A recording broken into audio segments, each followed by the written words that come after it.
program studi D3 Perawatan. Apa kabar kalian semua? Saya harap kita semua dilindungi oleh Allah Subhanahu wa Ta'ala dari virus COVID-19.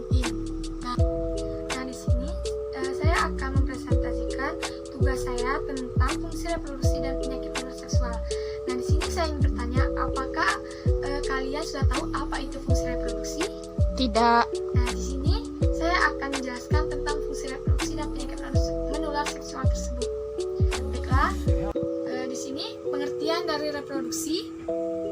Reproduksi adalah alat yang dipakai untuk proses reproduksi manusia. Fungsi reproduksi: 1. Untuk berkembang biak dan menghasilkan individu yang baru. Yang kedua, pada alat reproduksi wanita, sistem reproduksi berfungsi untuk menghasilkan sel gamet untuk pemupukan.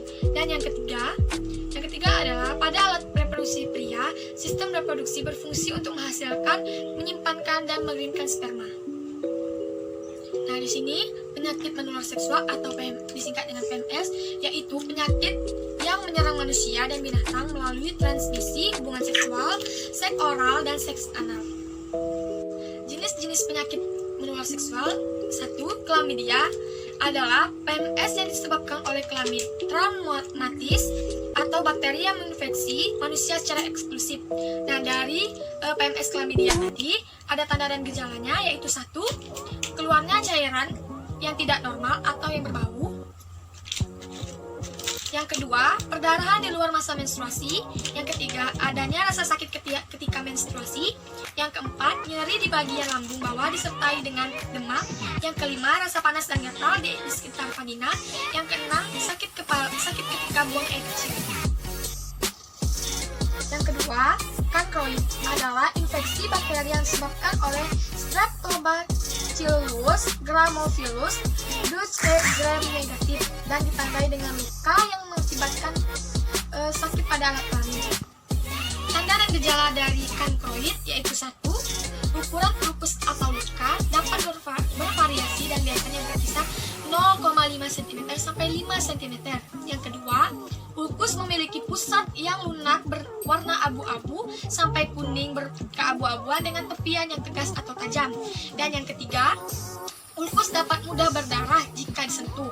Yang keempat, nyeri dapat terjadi selama berhubungan seks atau selama buang air kecil.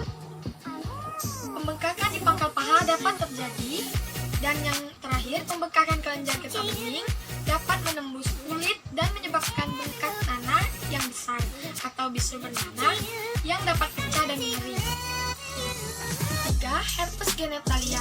Herpes adalah kondisi jangka panjang yang disebabkan oleh virus herpes simplex atau HSV. Virus penyakit menular seksual ini mempengaruhi kulit, leher rahim, alat kelamin, dan beberapa bagian lain dari tubuh. Virus ini ada 2, yaitu 1. HSV-P1 atau herpes tipe 1, yang kedua HSV-2 atau herpes tipe 2. Tanda dan gejala herpes genitalia: 1. Nyeri atau gatal di area alat kelamin. 2. Benjolan merah kecil. Ketiga, luka yang terbentuk setelah lenting pecah. Yang keempat, nyeri saat buang air kecil. Yang kelima, gejala seperti flu, seperti pembengkakan kelenjar getah bening. 4. Hepatitis B. PMS ini disebabkan oleh virus hepatitis B atau HBV yang ditularkan melalui kontak dengan air mani yang terinfeksi, darah, dan beberapa cairan tubuh lainnya. Nah, di sini ada tanda dan gejala dari hepatitis B, yaitu 1. Kelelahan, 2. Kehilangan nafsu makan, 3. Nyeri perut, 4. Urin berwarna keruh atau gelap, yang kelima warna feses pucat atau demam, nyeri sendi. 5. HIV dan AIDS. HIV adalah Human Immunodeficiency Virus, adalah virus yang menyebabkan AIDS, yaitu Acquired Immune Deficiency Syndrome. Sederhananya, HIV adalah virus, sementara AIDS adalah penyakit. Nah, di sini ada tanda dan gejala dari HIV dan AIDS, yaitu demam yang biasanya lebih tinggi dari demam biasanya. Yang kedua, sakit kepala. Yang ketiga, kelelahan. Yang keempat, pembengkakan kelenjar getah bening. Yang kelima, sakit tenggorokan. Dan yang keenam, ruam pada kulit, nyeri otot pada sendi, dan luka pada mulut. Baiklah, di sini ada cara mencegah penyakit menular seksual atau PMS, yaitu satu, setia pada pasangan Anda. Nah, memperkecil resiko tertular PMS dengan setia pada satu-satunya pasangan Anda, tentu saja dengan catatan pasangan tidak terinfeksi penyakit kelamin. Dan yang kedua, jauhi alkohol atau narkoba. Melakukan seks dalam keadaan terpengaruh alkohol akan lebih memungkinkan melakukan seks beresiko, atau misalnya saja bisa melukai pasangan Anda. Yang ketiga, melakukan vaksinasi HPV.